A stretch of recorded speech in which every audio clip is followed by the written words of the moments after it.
दर्शन करेला जब जी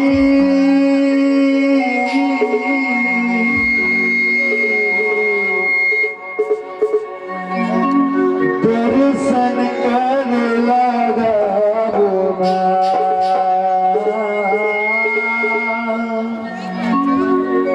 दर्शन करेला जाबोना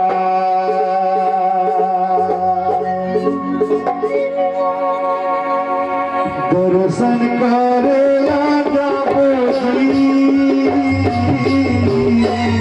दर्शन करेला जाबो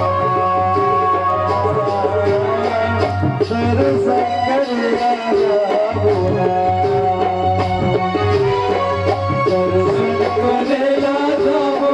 दर्शन करेला जाबो दर्शन करेला जाबो राजा घर ललना है पार भैया राजा घर देवी है पार दर्शन करेला जाबो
दर्शन करेला जाबो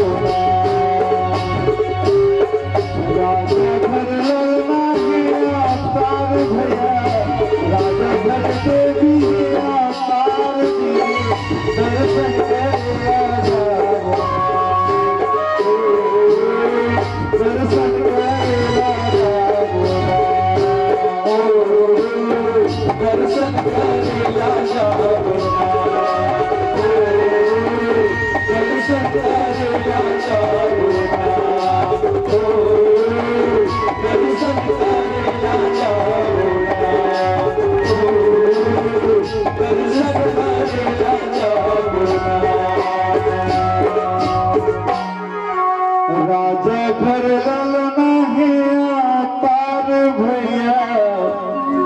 राजा घर देवी है